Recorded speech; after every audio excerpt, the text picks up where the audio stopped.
Dear children, you are welcome to this moral science class.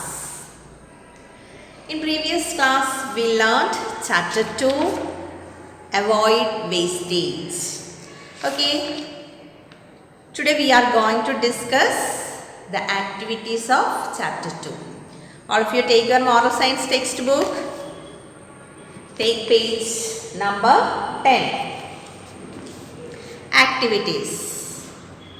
First activity, collect paper clippings or articles about rainwater harvesting and make it as an album. Interesting ആയിട്ടുള്ള ഒരു activity ആണ് അല്ലേ? എന്താണ്? Paper clippings or articles collect ചെയ്യണം. എന്തിനെ കുറിച്ചുള്ളതാണ്? About rain water harvesting, മഴവെള്ളം സംഭരിക്കുന്നതിനെ കുറിച്ചുള്ള paper clippings. അതായത് മഴവെള്ള സംഭരണത്തെക്കുറിച്ച് ന്യൂസ് പേപ്പറിൽ വന്നിട്ടുള്ള വാർത്തകൾ അല്ലെങ്കിൽ വേറെ ഏതെങ്കിലുമൊക്കെ മാഗസിൻസിൽ വന്നിട്ടുള്ള ആർട്ടിക്കിൾസ് ഇതൊക്കെ കളക്ട് ചെയ്തിട്ട് and make it as an album, അതൊരു ആൽബമാക്കി മാറ്റും. അതെങ്ങനെയാണ് ചെയ്യുക? ലോങ് ഷീറ്റ് പേപ്പർ എടുക്കുക. അപ്പോൾ നമ്മുടെ മോറൽ സയൻസ് ടെക്സ്റ്റ് ബുക്കിന് ഒരുവിധ നീളമുണ്ട്. അപ്പോൾ A4 സൈസ് എന്ന് പറയുമ്പോൾ കുറച്ചുകൂടെ വലുതായിരിക്കും.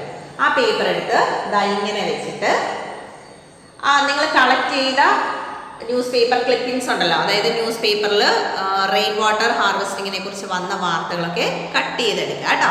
സീസർ ഉപയോഗിച്ച് കട്ട് ചെയ്തെടുത്തിട്ട് അത് ഓരോന്നായിട്ട് ഇങ്ങനെ പേപ്പറിൽ ഒട്ടിച്ച് വെക്കുക. എന്ത് വെച്ചിട്ടാ? ഗം വെച്ചിട്ട് അതിങ്ങനെ ഒട്ടിച്ച് വെക്കുക. അപ്പോൾ ഓരോ ക്ലിപ്പിംഗ്സും ഒരു ഓർഡറിൽ വേണം കേട്ടോ. ഓർഡറിൽ അതിങ്ങനെ ഒട്ടിച്ച് വെക്കുക. എന്നിട്ട് ഈ സൈഡിൽ ചേർത്ത് അപ്പോൾ കുറേ അധികം പിക്ചേഴ്സ് അല്ലെങ്കിൽ പേപ്പർ കട്ടിങ്സ് കിട്ടുകയാണെങ്കിൽ അതൊക്കെ ഒട്ടിക്കാനായിട്ട് ഒരു 3 or 4 പേപ്പേഴ്സ് വേണ്ടി വരും. അപ്പോൾ അതെല്ലാം കൂടെ അടുക്കി വെച്ചിട്ട് ഇവിടെ 3 സ്ഥലത്തായിട്ട് ക്ലിപ്പ് ചെയ്ത് വെക്കുക. അപ്പോൾ നമുക്ക് ഇവിടുന്ന് ഇങ്ങനെ ഓപ്പൺ ചെയ്യാനായിട്ട് സാധിക്കും. ആൽബം അങ്ങനെയാണല്ലോ തുറക്കുക അല്ലേ? ഇവിടുന്ന് ഇങ്ങോട്ടാണ് തുറക്കുക, ഓപ്പൺ ചെയ്യുന്നത്. ആൽബം എങ്ങനെയാണോ ഇരിക്കുന്നത് ആ രീതിയിൽ സെറ്റ് ചെയ്യുക. ഓക്കെ, എല്ലാവരും ഇൻട്രസ്റ്റിംഗ് അല്ലേ ഇത്? ഓക്കെ, ഇന്ന് തന്നെ ചെയ്യണം കേട്ടോ.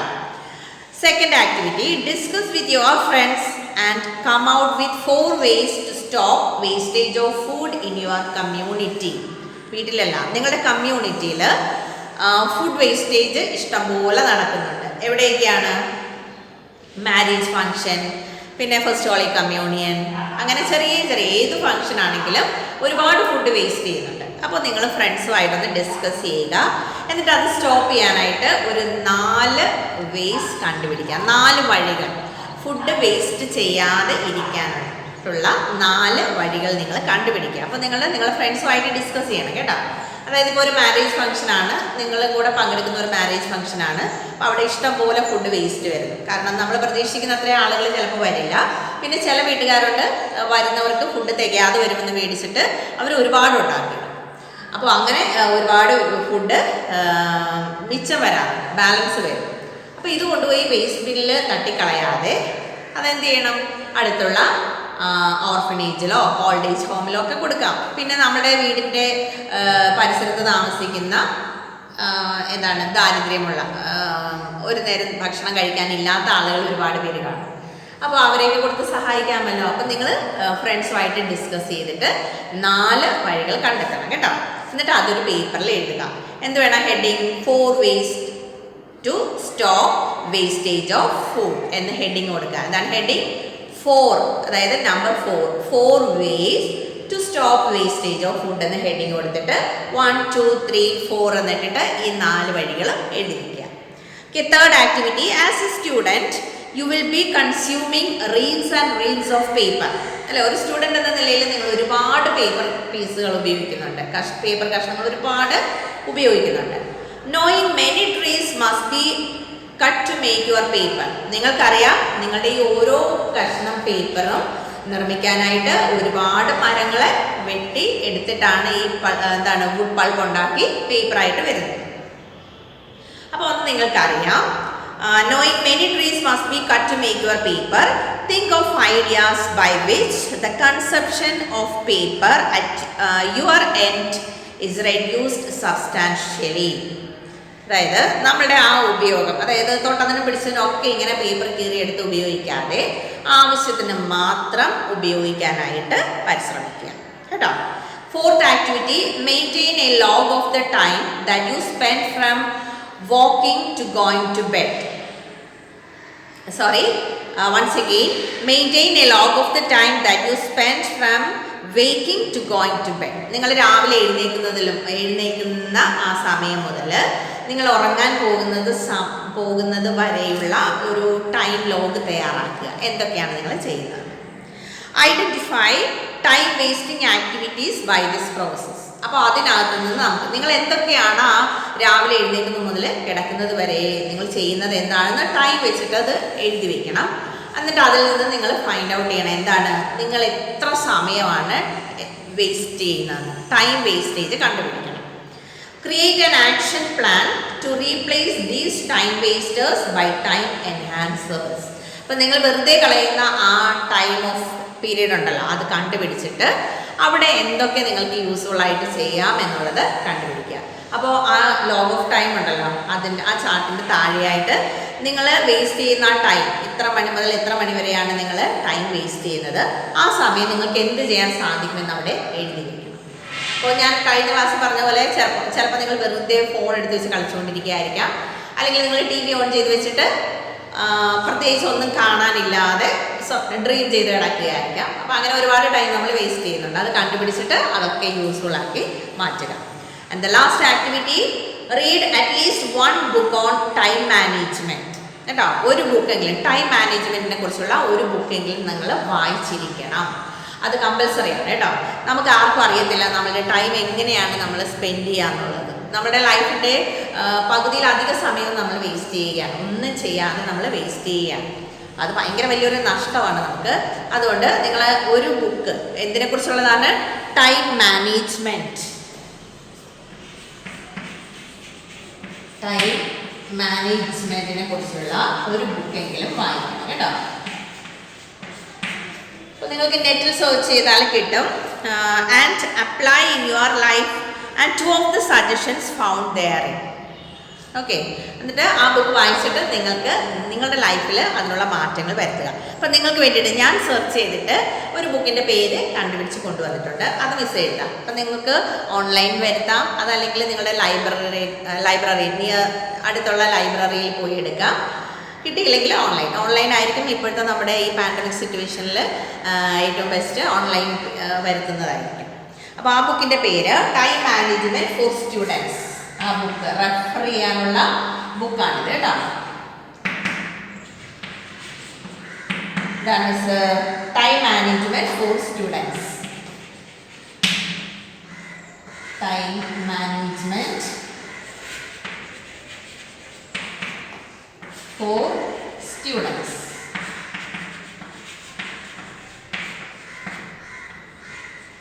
അപ്പോൾ നിങ്ങൾ കുട്ടികൾക്ക് എങ്ങനെ ടൈം മാനേജ് ചെയ്യാമെന്നുള്ളതിനെ കുറിച്ചുള്ള ബുക്ക് വായിച്ചാൽ മതി. വലിയവരുടെ ബുക്കൊന്നും നിങ്ങളിപ്പോൾ എടുത്ത് വെച്ച് വായിക്കേണ്ട. ഓക്കെ, അപ്പോൾ second lesson finish. Then we are going to start third lesson. What's the name of third chapter? As you sow so you reap. ഇത് നമ്മളെല്ലാവരും കേട്ടിട്ടുള്ള ഒരു ചൊല്ലാണ്. Third chapter, as you so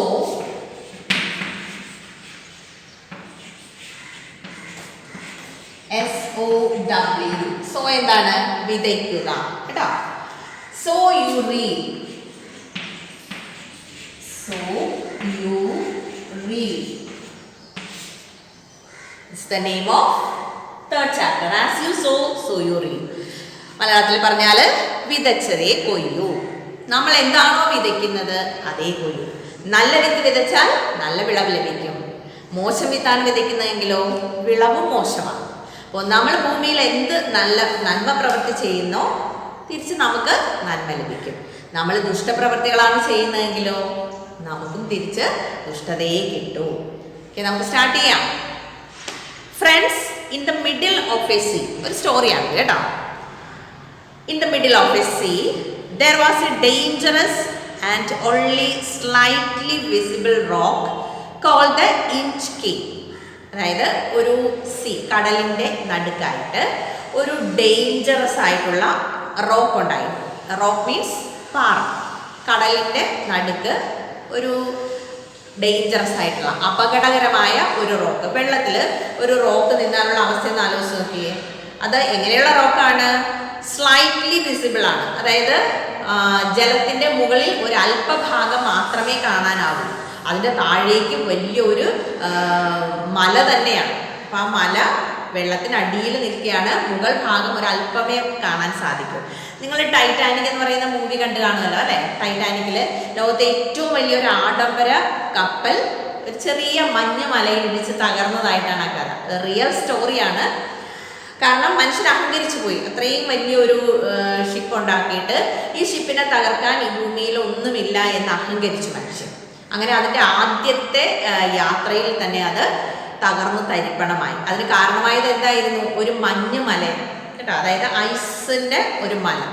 ഇതും മുകളിൽ അല്പം മാത്രമേ വിസിബിൾ ആയിരുന്നുള്ളൂ. താഴേക്ക് വലിയൊരു മലയായിരുന്നു അത്. പക്ഷെ അതിൻ്റെ ക്യാപ്റ്റൻ അത് മൈൻഡ് ചെയ്തില്ല. കാരണം ദൂരെ നോക്കിയപ്പോൾ അദ്ദേഹത്തിന് ഒരു ചെറിയ മഞ്ഞ് കഷണം കിടക്കുന്നത് പോലെയാണ് തോന്നിയത്. അപ്പോൾ അദ്ദേഹം വിചാരിച്ചു, ഇതൊന്നും മൈൻഡ് ചെയ്യേണ്ട കാര്യമില്ല, ഈ ഷിപ്പ് എത്ര വലിയ നല്ല ഉരുക്ക് പോലെയുള്ള ഷിപ്പാണ്, അപ്പോൾ ഇതിനെ തകർക്കാൻ ഒന്നിനും സാധിക്കില്ല എന്ന് വിചാരിച്ചിട്ട് അയാളത് മൈൻഡ് ചെയ്തേയില്ല. നേരെ ചെന്ന് ആ മഞ്ഞ് മലയിൽ ഇടിച്ച് ആ ഷിപ്പ് രണ്ടായിട്ട് പിളർന്നു പോയി. എത്ര മനുഷ്യജീവനുകളാണ് നഷ്ടപ്പെട്ടത്. അതിനെ ബേസ് ചെയ്തിട്ടുണ്ടാണ് ആ ടൈറ്റാനിക് എന്ന് പറയുന്ന മൂവി ഉണ്ടാക്കി. അപ്പോൾ ഇതുവരെ കാണാത്തവരുണ്ടെങ്കിൽ ടൈറ്റാനിക് എന്ന് പറയുന്ന ഇംഗ്ലീഷ് മൂവി എടുത്ത് വെച്ച് കാണാം കേട്ടോ. ഭയങ്കര ഇൻട്രസ്റ്റിംഗ് ആണ്. അപ്പോൾ മനുഷ്യൻ്റെ അഹങ്കാരം എങ്ങനെയൊക്കെയാണ് ദൈവം നശിപ്പിക്കുക എന്നുള്ളതിന് നല്ലൊരു എക്സാമ്പിളും കൂടിയാണ് ആ ഒരു സംഭവം. അപ്പോൾ ഇവിടെ അതുപോലെ തന്നെയാണ്. ഇവിടെ മഞ്ഞുമലയല്ല, പകരം ഒരു റോക്കാണ് കേട്ടോ, പാറ കൊണ്ടുള്ള കല്ല് മലയാണ്. അപ്പോൾ അതിൻ്റെ പ്രത്യേകത എന്താണ്? അത് അല്പം മാത്രമേ വിസിബിൾ ആയിട്ടുള്ളൂ. അതിൻ്റെ പേരെന്താണ്? ഇൻസ്കേപ്പ് എന്നാണ് ഇവിടെ പറഞ്ഞിരിക്കുന്ന പേര്. INCSCAPE. ആ റോക്കിൻ്റെ പേരാണ് Inkscape. Because it was not fully visible, many boats and vessels moving in the area dashed on it and were smashed to pieces thereafter. അപ്പോൾ അല്പം മാത്രമേ അത് കാണുന്നുള്ളൂ. അതുകൊണ്ട് തന്നെ സ്പീഡിൽ വരുന്ന ബോട്ടിനും വെസൽസിനും ഒന്നും, അതായത് കടലിൽ കൂടെ പോകുന്ന മറ്റ് വാഹനങ്ങൾക്ക് ഇത് പെട്ടെന്ന് വിസിബിൾ ആകത്തില്ല. അപ്പോൾ അവർ ഭയങ്കര സ്പീഡിലാണല്ലോ വരുന്നത്. അവർ ഓടി വന്ന് ഈ പാറയിൽ ഇടിച്ച് അത് തരിപ്പണമായിട്ട് പോകാറുണ്ട്. Human lives and valuable property were destroyed in the process. അപ്പം ആ ഒരു ആഘാതത്തിൽ ഒരുപാട് മനുഷ്യജീവനുകൾ നഷ്ടപ്പെടുന്നുണ്ട്. അതിനകത്തുള്ള അവരുടെ വാല്യുബിൾ ആയിട്ടുള്ള സാധനങ്ങളും ഒക്കെ അവിടെ തകർന്ന് തരിപ്പണമാകുകയാണ്. One day a kite അതിന് മുമ്പ് ഒരു സെന്റൻസ് ഉണ്ട്. There was a pirate. Pyrite എന്ന് പറഞ്ഞാൽ ഒരു ക്രിമിനലാണ്. അതായത് ഈ കടലിൽ കൊള്ള നടത്തുന്ന ആളുകളെയാണ് പൈറേറ്റ് എന്ന് പറയുക. അവരിങ്ങനെ സീയിൽ അവരുടെ ചെറിയ വാഹനത്തിൽ, അതായത് ചെറിയ ബോട്ടിൽ നങ്കൂരമിട്ട് കിടക്കും. എന്നിട്ട് ഇങ്ങനെ ഒറ്റപ്പെട്ട് വരുന്ന ഷിപ്പുകളൊക്കെ അവർ ആക്രമിച്ചിട്ട് അതിനകത്തുള്ള മനുഷ്യരെയൊക്കെ ചിലപ്പോൾ വെടിവെച്ച് കൊന്നുകളയും. എന്നിട്ട് അവരുടെ കയ്യിലുള്ള സാധനങ്ങളും പൈസയും ധനം എന്തൊക്കെയുണ്ടോ അത് മുഴുവനും ഇവർ കൊള്ളയടിക്കും. ചിലപ്പോൾ ആളുകളെ മൊത്തം കൊള്ളയടിച്ചിട്ട് ആ ഷിപ്പ് വരെ അവർ കടത്തിക്കൊണ്ടുപോകും. അങ്ങനെയുള്ള പൈറേറ്റ്സുകളുണ്ട്. അപ്പോൾ ഇവിടെയും ഒരു പൈറേറ്റ് ഉണ്ട്. There was a pirate who managed to salvage these valuable for his benefit. ഈ പൈറേറ്റിന്റെ പണി എന്താണ്? ഇയാളിങ്ങനെ നോക്കി നിൽക്കുകയാണ്. അതായത് ഇങ്ങനെ മരിക്കാൻ കിടക്കുന്ന ആളെ നോക്കി കഴുകനിരിക്കുന്ന ഒരു ഇതുണ്ടല്ലേ, കഴുകനെ നിങ്ങൾക്ക് അറിയില്ലേ, വോൾച്ചർ, അത് ശവം തീനികളാണ്. അപ്പോൾ ഒരു ഫേമസ് ആയിട്ടുള്ള ഒരു പടമുണ്ട്. അതായത് ഒരു ക്യാമറാമാൻ പകർത്തിയതാണ് കേട്ടോ. അദ്ദേഹം ഈ ആഫ്രിക്കയിലെ പട്ടിണി മരണങ്ങൾ നടക്കുന്ന സ്ഥലമാണ്, സൊമാലിയ എന്ന് തോന്നുന്നു. അപ്പോൾ അവിടെ ഒരു കുട്ടി, എല്ല് തോലുമായിട്ടുള്ള ഒരു പിഞ്ചു ബാലിക മരണം കാത്തിരിക്കുകയാണ്. മണ്ണിൽ അസ്ഥി പഞ്ചരമാണ്. അതായത് നമ്മുടെ ഈ എല്ലിൻ്റെ മുകളിൽ തൊലിയുടെ ഒരു കവറിങ് മാത്രമേ ഉള്ളൂ, മാംസം അശേഷമില്ല. അപ്പോൾ ആ കുഞ്ഞ് നല്ല പൊള്ളുന്ന വെയിൽ, കുടിക്കാൻ വെള്ളമില്ല, ആഹാരം കഴിച്ചിട്ടത് മാസങ്ങളായിട്ട്, ബോഡി കണ്ടാലേ അറിയാം. അപ്പോൾ ഈ കുഞ്ഞ് ഇപ്പോൾ മരിച്ചു വീഴും. അതങ്ങനെ ഇരിക്കുന്നത് നോക്കി ഒരു വൾച്ചർ അടുത്തിരിക്കുകയാണ്. വൾച്ചർ എന്ന് പറഞ്ഞാൽ കഴുകൻ, ശവം തിന്നും. ആ ഒരു പക്ഷി കാത്തിരിക്കുകയാണ് ഈ കുഞ്ഞ് മരിച്ചു വീഴുമ്പോൾ അതിനെ കൊത്തി തിന്നാനായിട്ട്. അതൊരു ഭയങ്കര ഫേമസ് ആയിട്ടുള്ള ഒരു പിക്ചറായി. അതെടുത്ത ക്യാമറ ഒരു ഫോട്ടോഗ്രാഫർക്ക് അവാർഡൊക്കെ കിട്ടി. പക്ഷെ പിന്നീട് ഒരുപാട് വിമർശനങ്ങൾ ഉണ്ടായി, എന്തുകൊണ്ട് ആ കുഞ്ഞിനെ രക്ഷിച്ചില്ല എന്നൊക്കെ ഒരുപാട് വിമർശനങ്ങൾ വന്നു. പിന്നീട് കുറേ നാൾ കഴിഞ്ഞപ്പോൾ അയാൾ മാനസിക വിഷമത്താൽ ആത്മഹത്യ ചെയ്യുക വരെ ഉണ്ടായി. അപ്പോൾ ഈ പൈറേറ്റും അതുപോലെയാണ്. ആ ഒരു പാറയിൽ തട്ടി തകരുന്ന വെസൽസിനെ അല്ലെങ്കിൽ ഷിപ്പിൽ നിന്നുള്ള സാധനങ്ങളൊക്കെ എടുക്കുക എന്നുള്ളതായിരുന്നു ഈ പൈറേറ്റിൻ്റെ ലക്ഷ്യം. അപ്പോൾ അത് ഡേഞ്ചറസ് ആണ്, അത്രയും വലിയൊരു സാഹസം. കാരണം ഇത് മുങ്ങിത്താഴും. അവിടുന്ന് അദ്ദേഹം ആ ഷിപ്പിനകത്തുണ്ടായിരുന്ന വെൽത്ത് മുഴുവനും കണ്ടെടുക്കും. എന്തിനു വേണ്ടിയിട്ടാണ്? ആ പൈറേറ്റിൻ്റെ ബെനിഫിറ്റിന് വേണ്ടിയിട്ട്. One day A kind old priest, ഒരു ദിവസം ഒരു വൃദ്ധനായ വൈദികൻ, പ്രീസ്റ്റ് എന്ന് പറഞ്ഞാൽ വൈദികൻ, പള്ളിയിൽ അച്ഛൻ, decided to do something about the various accidents occurring on account of the rock. അദ്ദേഹം തീരുമാനിച്ചു ഇതിന് എന്തെങ്കിലും ഒരു പരിഹാരം കാണണം. ആ റോക്ക് കാരണം എത്ര ജീവനാണ് അവിടെ പൊലിഞ്ഞു വീഴുന്നത്, എത്ര പേരുടെ സമ്പത്താണ് നഷ്ടപ്പെടുന്നത്. അപ്പോൾ അതിനൊരു പരിഹാരം കാണാനായിട്ട് ആര് തീരുമാനിച്ചു? One old priest.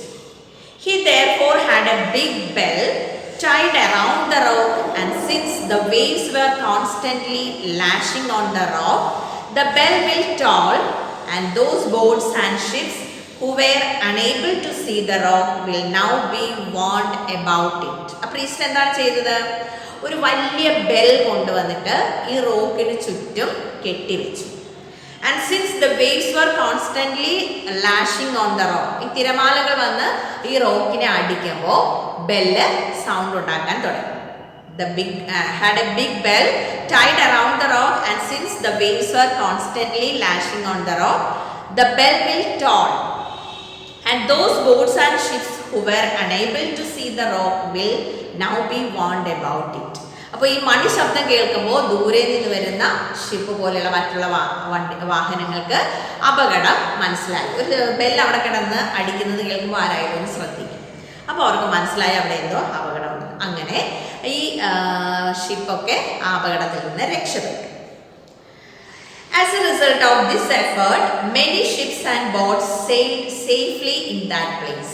അപ്പോൾ ഈ ഒരു ബെല്ല് കൊണ്ടുവന്ന് കെട്ടിയത് കൊണ്ട് കണ്ടോ, വളരെ ചെറിയൊരു കാര്യം ചെയ്താൽ മതിയായിരുന്നു ഒരുപാട് പേരുടെ ജീവൻ രക്ഷിക്കാൻ. പക്ഷെ ആ പൈറേറ്റ് അത് ചെയ്തില്ല. അയാൾ എന്ത് ചെയ്തു?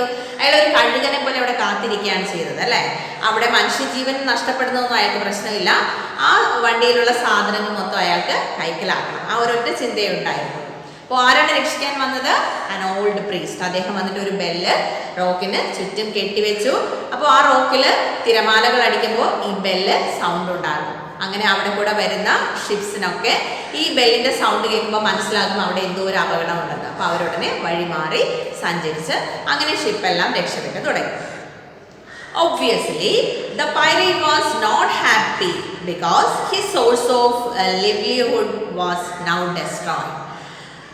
ക്ലിയർ ആയിട്ട് മനസ്സിലാകും ആർക്കാണതിൽ വിഷമം തോന്നുക? That pyrite. അദ്ദേഹത്തിന് വിഷമമായി, കാരണം അദ്ദേഹത്തിൻ്റെ ഇൻകമാണ് നഷ്ടപ്പെട്ടത്. He therefore ventured close to the Inchcape rock and cut the rope which held the bell, and soon the bell was deep in the seabed. അദ്ദേഹം എന്ത് ചെയ്തു? വെൻച്വേർഡ്, അതായത് ഭയങ്കര റിസ്ക് എടുത്ത് ആ റോക്കിൻ്റെ അടുത്ത് ചെന്നിട്ട് എന്ത് ചെയ്തു? ആ റോപ്പ് അങ്ങ് കട്ട് ചെയ്ത് കളഞ്ഞു. ആ മണി കെട്ടിവെച്ചിരുന്ന റോക്ക് അദ്ദേഹം കട്ട് ചെയ്തു. സ്വാഭാവികമായിട്ട് എന്ത് സംഭവിച്ചു? ആ ബെല്ല് കടലിൽ മുങ്ങിത്താണുപോയി. The pirate was now very happy. ഇപ്പോൾ പൈറേറ്റിന് ഭയങ്കര സന്തോഷമായി. ആഹാ, ഇനി വരുന്ന ഷിപ്പെല്ലാം ഇതിനകത്ത് ഇടിച്ച് തകരുമ്പോൾ എനിക്ക് ഇനി ഒരുപാട് സമ്പത്ത് വാരിക്കൂട്ടാം. A couple of days later, there was a huge storm in that area. ആ ഏരിയയിൽ കുറച്ച് ദിവസങ്ങൾ കഴിഞ്ഞപ്പോൾ ആ ഏരിയയിൽ വലിയൊരു സ്റ്റോം, കൊടുങ്കാറ്റ് വീശാൻ തുടങ്ങി. And most ships were advised not to venture into the sea. അപ്പോൾ അങ്ങനെ കടലിൽ ക്ഷോഭം ഉണ്ടാകുമ്പോഴത്തേക്കും കടലിലേക്ക് പോകുന്ന ആളുകൾക്കൊക്കെ മുന്നറിയിപ്പ് കിട്ടും. അങ്ങനെ കടൽ യാത്രയ്ക്ക് തയ്യാറായി നിന്ന് ഷിപ്സിനെല്ലാം മെസ്സേജ് പോയി കടലിലേക്ക് പോകരുത്, വലിയ കൊടുങ്കാറ്റുണ്ട്, അതുകൊണ്ട് പോകരുതെന്ന് മുന്നറിയിപ്പ് കിട്ടും. The pirate was anxious to reach some island or land so that he can escape from the fury of the storm. അപ്പോൾ ഈ പൈറേറ്റ് ഇങ്ങനെ കടലിൽ കിടക്കുകയാണല്ലോ, ഷിപ്പ് വരുന്നത് ഇടിച്ചു തകരുന്നത് കാത്തിവിടെ കിടക്കുകയാണ്. അപ്പോഴാണ് ഈ സ്റ്റോം വന്നത്. അപ്പോൾ ഷിപ്സിനെല്ലാം നേരത്തെ മെസ്സേജ് കിട്ടിയതുകൊണ്ട് അവരാരും ആ വഴി വന്നില്ല. പൈറേറ്റ് ഇവിടെ കിടക്കുമല്ലേ, അദ്ദേഹത്തിന് എങ്ങനെയെങ്കിലും ഏതെങ്കിലും ഒരു ഐലൻഡിലോ അല്ലെങ്കിൽ ഒരു ലാൻഡിലോ എത്തിപ്പെടേണ്ടതുണ്ട്. കാരണം അവിടെ കിടന്നു കഴിഞ്ഞാൽ ഈ സ്റ്റോം വന്ന് അദ്ദേഹത്തിൻ്റെ ബോട്ടിനെ മുക്കിക്കളയും, അയാൾ മരിച്ചു പോകും. അതുകൊണ്ട് അയാൾക്ക് ടെൻഷൻ, അയാൾ വെപ്രാളം പിടിച്ച് എങ്ങനെയെങ്കിലും ഒരു ലാൻഡിലോ ഐലൻഡിലോ എത്തിച്ചേരണം. ഇൻ ഹിസ് ഹേസ്റ്റ്, അപ്പം അദ്ദേഹം ഭയങ്കര എന്താ പറയുന്നത് അർജൻസിയിലായി അല്ലേ. ഇപ്പം നമ്മൾ ഭയങ്കര വെപ്രാളത്തിലാണെങ്കിൽ നമ്മൾ ചുറ്റും നടക്കുന്ന ഒന്നിനെ കുറിച്ചും ബോധേഡാവത്തില്ല. നമ്മൾ പെട്ടെന്ന് ഭയങ്കരമായിട്ട് വറീഡായിരിക്കും. അപ്പോൾ in his haste he did not realise that he was close to the Inchcape rock. അപ്പോൾ അദ്ദേഹം ഈ റോക്കിൻ്റെ തൊട്ടടുത്തായിട്ടാണല്ലോ കാത്തിരിക്കുക. അപ്പം അവിടെ നിന്നിട്ട് പെട്ടെന്ന് അയാൾക്ക് ഈ സ്റ്റോമിൽ നിന്ന് രക്ഷപ്പെടാനുള്ള ആ ഒരു വെപ്രാളത്തിനിടയിൽ അദ്ദേഹത്തിൻ്റെ ബോട്ട് എങ്ങോട്ടാണ് മൂവ് ചെയ്തത്? ഈ ഇൻസ്കേപ്പ് എന്ന് പറയുന്ന ആ റോക്കിനടുത്തേക്ക് പോകുന്നത് ആ പൈറേറ്റ് ശ്രദ്ധിച്ചില്ല. Because there was no bell to warn him. ആ ബെൽ അവിടെ ഉണ്ടായിരുന്നെങ്കിൽ ബെല്ലിൻ്റെ സൗണ്ട് കേട്ട് അദ്ദേഹത്തിന് വഴി മാറിപ്പോകാമായിരുന്നു. പക്ഷെ പൈറേറ്റ് തന്നെ അത് കട്ട് ചെയ്ത് കളഞ്ഞു. അതുകൊണ്ട് അദ്ദേഹത്തിന് വാൺ ചെയ്യാനായിട്ട് അവിടെ യാതൊന്നും ഉണ്ടായിരുന്നില്ല. He led his ship directly onto the rock. അദ്ദേഹം എന്ത് ചെയ്തു? അദ്ദേഹത്തിൻ്റെ ബോട്ടിനെ അല്ലേ, he led his ship എന്നാണ് പറഞ്ഞത്. അദ്ദേഹത്തിൻ്റെ ഷിപ്പിനെ കറക്റ്റായിട്ട് റോക്കിൻ്റെ നേരെ തന്നെ ഓടിച്ചു വിട്ടു. And was blown to smithereens. അങ്ങനെ അവിടെ ചെന്ന് ഇടിച്ച് അദ്ദേഹത്തിൻ്റെ ഷിപ്പ് പല കഷ്ണങ്ങളായിട്ട് തകർന്നു പോയി. He paid for his act with his life. അദ്ദേഹത്തിൻ്റെ ജീവൻ തന്നെ ബലി കൊടുക്കേണ്ടി വന്നു അല്ലേ. ആരാണ് ആ ബെല്ല് തകർത്തെറിഞ്ഞത്? പൈറേറ്റ് തന്നെയാണ്. അതിന് വലിയൊരു വില അദ്ദേഹത്തിന് നൽകേണ്ടി വന്നു. നിങ്ങൾ കേട്ടിട്ടില്ലേ? എന്താണ്, പുകവലിക്കുന്നതിന് വലിയ വില കൊടുക്കേണ്ടി വരും എന്നൊരു പരസ്യം നിങ്ങൾ കേട്ടിട്ടില്ലേ? അതുപോലെ നമ്മളുടെ പ്രവൃത്തിക്ക് നമ്മൾ തന്നെ വില കൊടുക്കേണ്ടി വരും. ആരെ ചതിക്കാനാണോ നമ്മൾ എന്തെങ്കിലും ഒരു പ്രവൃത്തി ചെയ്യുന്നത്, അത് നമുക്ക് തന്നെ ദോഷമായിട്ട് വരും. ഓക്കെ, ഇന്ന് ഇത്രയും മതി. See you in the next class. Bye.